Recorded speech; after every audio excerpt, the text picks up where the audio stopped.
Assalamualaikum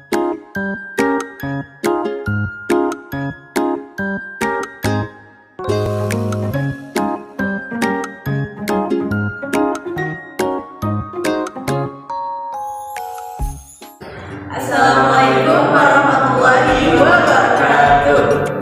Kami dari kelompok 12 dan IPA yang beranggotakan saya Salwa Sulaiman Hakim, saya Hania Gizi, Saya Muhammad Yusuf. Di sini kami akan melakukan praktikum mengenai respirasi pada tumbuhan. Selamat menyaksikan. Nah, sebelum kita melakukan praktikum, alangkah baiknya kita membahas terlebih dahulu apa itu respirasi pada tumbuhan. Tumbuhan juga termasuk dalam salah satu makhluk hidup yang memiliki ciri yaitu bernapas atau bisa juga disebut dengan respirasi. Pengertian dari respirasi yaitu masuknya oksigen dan keluarnya karbon dioksida yang mana sebagai hasil dari proses respirasi itu. Atau respirasi juga bisa disebut sebagai proses metabolisme primer yang merupakan proses esensial bagi kehidupan pada tumbuhan. Lalu, proses respirasi mengeluarkan energi kimia adenogen trifosfat atau ATP sebagai penggerak dari proses respirasi. Dibedakan menjadi dua, yang pertama ada respirasi anaerob dan yang kedua yaitu respirasi aerob. Pertama, respirasi anaerob. Respirasi anaerob berlangsung secara bebas di udara, tetapi pada prosesnya tidak memerlukan oksigen dalam udara tersebut.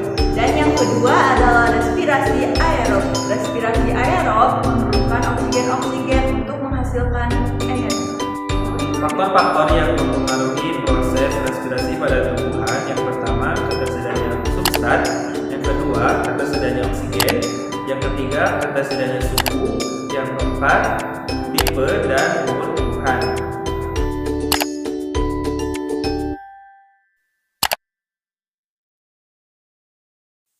Alat dan bahan yang dibutuhkan yaitu baskom dan air, kecambah segar, kecambah rebus, kapur sirih, kain kasa, sendok, karet, dan 2 botol plastik. Langkah pertama yaitu tuangkan air pada baskom, lalu tuangkan kapur sirih ke dalam baskom yang telah berisi air.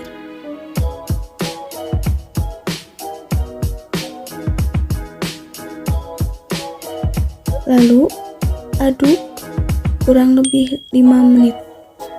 Selanjutnya, tuangkan larutan kapur sirih ke dalam 2 botol plastik dengan volume yang sama banyaknya. Tidak perlu terlalu penuh.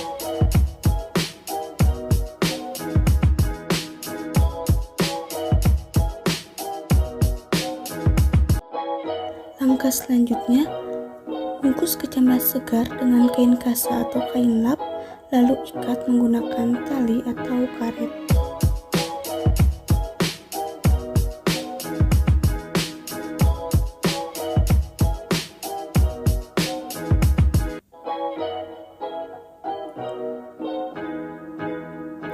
Lakukan hal yang sama dengan menggunakan kecambah yang sudah direbus.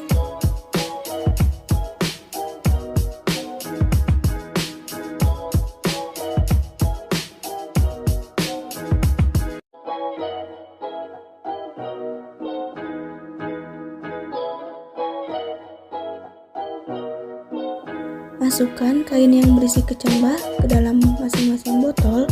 Pastikan kain tidak terendam larutan kapur sirih atau tahan kain menggunakan tutup botol.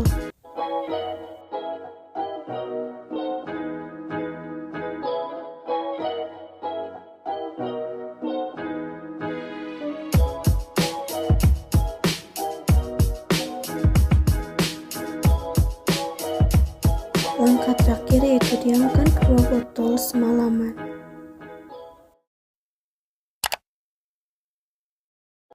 Hasil pengamatan menunjukkan bahwa pada botol yang berisi kecambah mentah atau segar terjadi perubahan dari air yang tadinya keruh sekali menjadi berkurang keruhnya, tapi tetap masih berwarna keruh. Dan pada botolnya itu ada embun atau titik-titik air.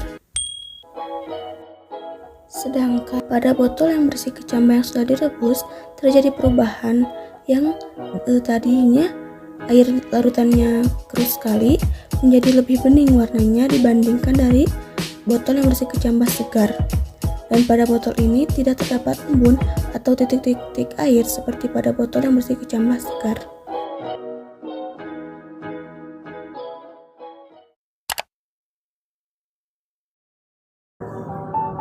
Seperti yang terlihat pada praktikum yang telah dilakukan bahwa pada botol yang berisi kecambah segar, larutan air kapur sirihnya itu terlihat lebih keruh dikarenakan pada botol ini mengalami proses respirasi yang yaitu menghasilkan karbon dioksida, di mana awalnya oksigen yang berada di dalam botol yang terisi air kapur sirih terambil oleh kecambah segar yang ada di dalam botol.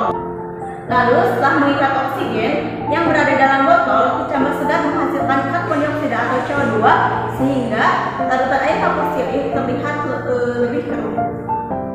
Dan pada botol ini juga terdapat embun atau titik-titik air yang menandakan bahwa terjadinya peningkatan suhu di dalam botol.